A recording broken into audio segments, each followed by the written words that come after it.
Bom dia, boa tarde, muito boa noite, senhores aventureiros. Sejam muito bem-vindos à Taverna do Arcano. Eu sou o Barcelos Taverneiro e hoje falaremos sobre o maior de todos os poderes, que inclusive eu e você muitas das vezes não usamos, mas podemos usar constantemente. Então, sem mais delongas, se inscreva no canal, deixa o like nesse vídeo e vamos direto para a aventura.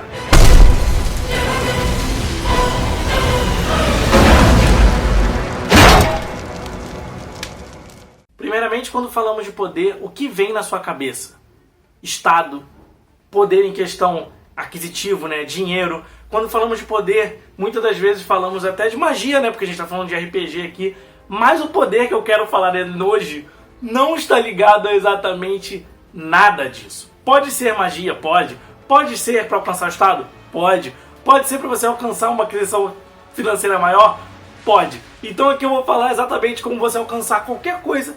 Qualquer personagem vai poder usar esse poder, que é exatamente o carisma. Ó! Show de bola! Um dos atributos que são mais desprezados pelos jogadores. A pessoa tá lá com carisma 8, o nego já olha e fala assim: ah não, é porque ele é feio. Não tem nada a ver com isso. Carisma é o maior de todos os poderes. Ainda mais quando a gente fala de interpretação.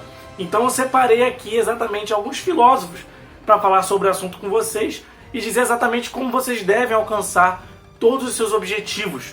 Então, vamos dar uma analisada aqui e vamos nos aprofundar muito mais. Porque quando a gente fala de carisma, a gente não fala só de RPG, a gente fala da nossa vida, a gente fala da gente. Como nos comportamos, como nos falamos, como nós planejamos para alcançar o que nós desejamos. E então, vamos abordar e prestar muita atenção em tudo que eu vou falar aqui. E aguardem até o final do vídeo que eu tenho uma surpresa muito boa para dar para cada um de vocês. Então, galera, vou falar aqui rapidinho, muito rápido, sobre Max Weber. Max Weber acreditava que o poder era exatamente você impor a sua vontade contra outras pessoas, né? Ou seja, se você consegue manipular as pessoas para fazer sua vontade, aí você tem exatamente uma definição de poder. É o poder que a gente mais conhece, né? Que o Estado chega lá, impõe, seja feita a minha vontade, e vai ser feito assim, é exatamente o que a gente vê na maior trama do RPG. Mas como eu não estou aqui exatamente para falar o senso comum, o que todo mundo conhece, a gente vai um pouco mais fundo. Existia uma filósofa chamada Hannah Arendt. Ela era conhecida exatamente por ser a representante, a criadora dos direitos humanos, basicamente, sobre essa filosofia, que era a não violência. A Hannah Arendt acreditava que o poder nada mais era do que o oposto da violência. O poder ele era criado com base na convivência, porque a convivência gera respeito, o respeito gera o amor gera exatamente a questão de você obedecer a pessoa porque você não quer ferir aquela integridade, ou ainda maior, quando você gera o respeito, quando você gera a presença naquele lugar, você pode gerar exatamente a influência, e é disso que a gente está falando aqui. Uma das citações que a Hannah ela vai falar sobre Mahatma Gandhi. E é brilhante, porque ninguém nota de como surgiu isso, né? O pessoal fala de Mahatma Gandhi, mas esquece de falar de Hannah. Mahatma Gandhi foi exatamente um dos maiores revolucionários do século XX. Foi o camarada que conseguiu fazer a independência da Índia. A Índia era colônia, se eu não me engano, da Inglaterra, e a Inglaterra explorava os recursos que a Índia tinha. Mahatma Gandhi, um certo dia, numa viagem que ele estava fazendo, ele sofreu racismo e decidiu que nunca mais iria querer aquilo ali para a terra dele. E o que o cara fez? Ele levantou espada para matar os camaradas. Ele provavelmente falou com a multidão: não, porque nós sofremos isso aqui exatamente dos caras que exploram a gente. Não.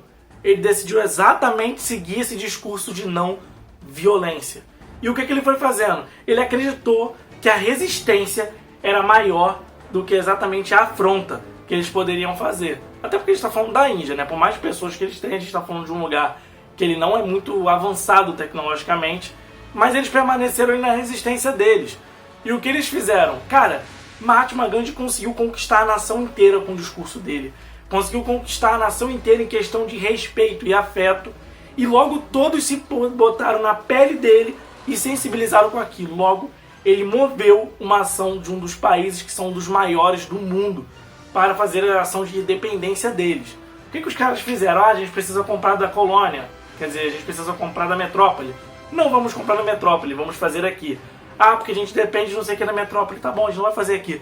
Conclusão, o cara sem levantar uma arma, sem levantar uma bandeira sequer de guerra que ele poderia fazer, sem levantar uma sequer palavra violenta, ele conseguiu fazer a independência, porque quebrou a metrópole. A metrópole dependia da Índia, a Índia não produzia, não fazia mais nada, e eles se desvincularam. A política de não violência da Hannah, ela é tão grande que a gente pode ver isso nas nossas vidas. Como assim? Sua mãe.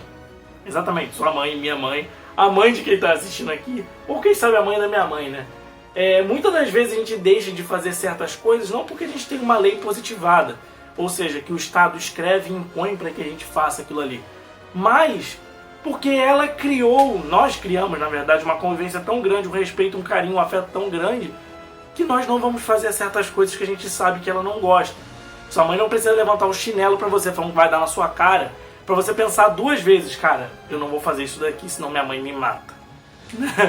A violência é o oposto da convivência. Por quê? Quando a gente fala de violência, a gente fala de um artefato, certo? Falamos de armas brancas ou de fogos que pode entrar nessa questão, ou quem sabe até mesmo a influência. Se você não fizer isso, eu matarei toda a sua família. Nesse contexto a gente pode adotar que a violência ela entra com base nessa oposição porque é uma arma secundária. Se ela não existe, logo o camarada não tem poder nenhum, né? Max Weber vai falar que a imposição gera poder, mas o que seria você sem essa arma não ser você mesmo? Nada! Nada! Então é muito mais fácil você utilizar as palavras do que utilizar a violência. Como a gente leva isso para RPG? Magos, ladinos, guerreiros, todos devem ter um carisma altíssimo para usar a violência somente em última instância. Somente em última instância.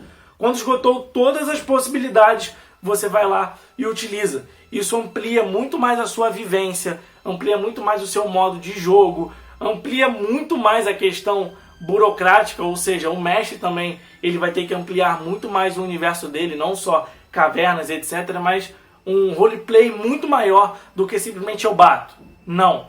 Se você amplia seu carisma, se você decide conversar tudo antes de você descer a espada, com toda certeza isso vai ampliar. Mas temos que olhar até mesmo para o outro lado.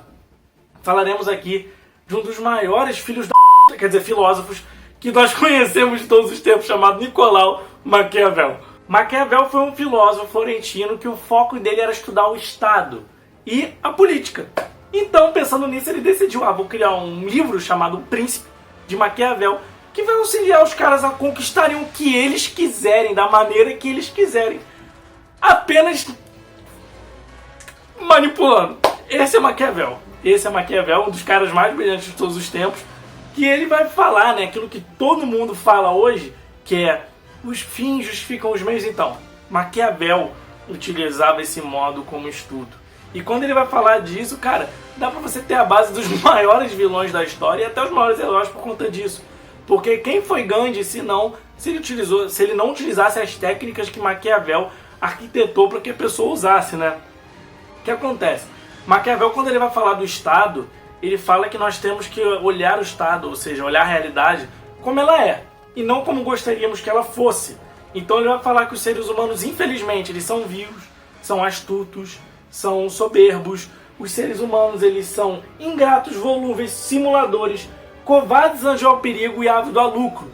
Ou seja, isso é uma parte imutável que todos os seres humanos têm, que não tem como fugir disso. Pensando nisso, o cara olha e fala assim, pô, já que todo mundo é manipulador, vamos nós manipular também, né? Aí o camarada chega pra você e constrói um contexto inteiro que, pra você alcançar seu objetivo, não importa o que você faz. O que importa é que você alcance e que você permaneça nesse objetivo. Ele vai chamar isso de virtude, os meios que você vai alcançar, e fortuna, o objetivo que você tem em mente. Fortuna na época era a deusa da riqueza, e para que você alcançasse a deusa da riqueza, você precisaria de todos os recursos possíveis que na época eles acreditavam, como força, beleza, terras e etc. Maquiavel acreditava, obviamente, que isso era apenas uma analogia, que se ele quisesse conquistar o Estado, o objetivo dele, ele precisava apenas seduzir, ou seja, fazer os meios necessários para subir no poder. Quando o Maquiavel ele vai falando mais sobre essa questão do príncipe, ele vai falar que o príncipe deve ser temido ou amado, e que de longe ele deve ser reconhecido como um ditador.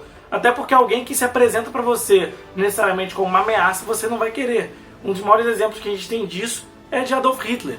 Ele usou exatamente os exemplos que Maquiavel usava. O que ele fez? Ele estudou o passado para compreender o presente. Compreendendo o presente, ele viu que os seres humanos tinham aquelas falhas e etc. Usou um discurso extremamente populista para que alcançasse todos ali com um sintoma de revolta e mostrou exatamente que o príncipe deveria ser amado. Muitos amaram ele por conta daquele discurso, que ele é do povo, que ele faz isso e aquilo, e muitos tiveram medo do discurso dele. Hitler não chegou ao ponto de chegar no meio de todo mundo falando, gente, a partir de agora vamos caçar judeu, vamos matar negro, vamos matar homossexual. Não era assim.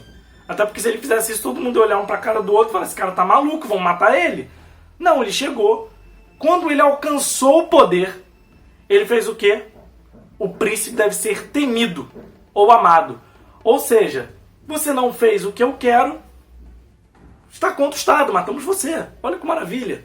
Automaticamente gera medo na população e ali a pessoa vai ter que ser obrigada a te acatar sim. Sendo que para você alcançar o seu objetivo, segundo Maquiavel, cara, você pode fazer tudo. Não é tipo qualquer coisinha. Esse vídeo aqui eu acho que ele é especial pro Ladino, cara. Porque quando a gente vai falar sobre isso, é coisas absurdas mesmo. Eu vou fazer uma suposição aqui. Cara, não vou fazer uma suposição porque eu tenho medo que me matem. Então eu vou fazer uma analogia. Imagine o seguinte. Eu quero incriminar um lado, certo? Só que eu não posso chegar e apontar um dedo e incriminar o lado. Então eu falo assim, pô, daqui a um tempo eu preciso subir o poder. E se eu mato uma pessoa do meu grupo com a arma que a minha oposição utilizaria? Pô, automaticamente incriminaria os caras, né? Geraria uma baita de uma audiência e meu nome subiria. Cara, isso é um método que Maquiavel utilizaria para alcançar o poder. Olha o nível. Eu assisti hoje um filme chamado Elizabeth, a Era do Ouro, que ele vai, cara, fala de uma parada muito interessante, que Filipe ele vai querer atacar lá a Inglaterra, né? Filipe é o rei da Espanha, e quando ele quer atacar a Inglaterra, ele não pode chegar e falar que quer atacar vocês, até porque era uma rainha que dominava lá. Então, ele manda alguém pra lá. Esse alguém acaba quebrando o decoro da rainha, né? E acaba morrendo. Aí Filipe tem motivos pra atacar os caras. Sendo que o objetivo dele não é atacar os caras porque ele quer atacar, ele quer ouro, quer riqueza e tudo mais. Ou seja, a fortuna dele era alcançar o Estado da Inglaterra. Conclusão, ele conseguiu o fim para chegar lá, mas acabou numa resolução lá histórica que centenas de barcos foram destruídos, etc. Mas a desculpa estava sendo feita para alcançar o que ele queria. Maquiavel ele mega sustenta isso. Para alcançar o poder eu posso matar minha mãe, mas eu devo alcançar o poder através disso. O rei da manipulação, ele age em tudo com a oratória. A oratória, de longe, ela vai ser o maior de todos os poderes, porque é com ele que tudo se move. A política, necessariamente, a gente não age, né? Digo política dos reis. Os reis não chegam lá e simplesmente enfiam a espada no outro, não. Chega e fala assim, ó, gente, quero fazer isso, isso, isso, isso. Ah, não pode, eu não posso, você sabe quem eu sou? Aí a pessoa já dá aquela trancadinha, né? Fala, assim, sei. Então Maquiavel vai mais fundo e fala assim, o príncipe não é um ditador, é mais propriamente dito um fundador do Estado, um agente de transição numa fase em que a nação se acha ameaçada de decomposição. Ou seja, o príncipe, ele não aparece no momento que tá todo mundo feliz. Ele pode aparecer sim, ele fazer a fama dele para alcançar o poder. Mas o momento mais propício é quando há falha, há medo. Daí vem essa questão. Se você quer alcançar um objetivo numa cidade, cara, se tem uma missão é porque há uma calamidade. Entra na raiz dessa calamidade e seja você o príncipe daquele lugar. Use os meios, use exatamente o que a pessoa quer ouvir e utilize mais ainda. Quer alcançar o Estado? Veja uma fragilidade nele, estude o passado, entre nele. Dali, meu amigo, a interpretação rola solta. Você é o que você quiser, porque o poder, ele é ou você impõe a sua vontade aos demais, ou você nega a violência e faz exatamente o oposto. Que é exatamente, né, o que eu disse. Você pode manipular desde que você não seja violento com o que você quer. Mas é brilhante esse método, eu achei que vocês iriam gostar muito de ouvir dele. Até porque é difícil você ver exatamente pessoas que falam sobre isso.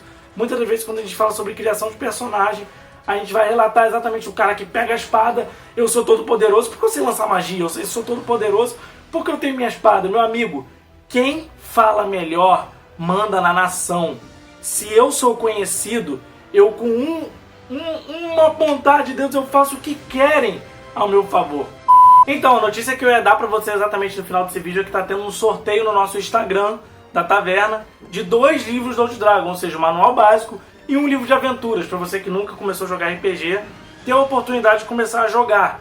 E você, além de ganhar o livro básico, você ganha também os PDFs, né? Então, você tem um empurrãozinho maior e quem sabe você pode mandar pros seus amigos para que vocês comecem a jogar também. Então, corre pro nosso Instagram e participa. E faça a sua parte com a Taverna. Manda esse vídeo pros seus amigos, marca eles, compartilha o máximo possível, comenta qualquer coisa aqui, porque aumenta a nossa visibilidade no YouTube, e comenta também os vídeos que você quer ver, porque isso vai ajudar muito a gente, até porque dá uma noção maior do que vocês querem ouvir e vocês participam mais com a gente, tá bom? Então, muito obrigado por estar aqui até agora, espero que vocês tenham gostado desse vídeo e boas aventuras. Valeu!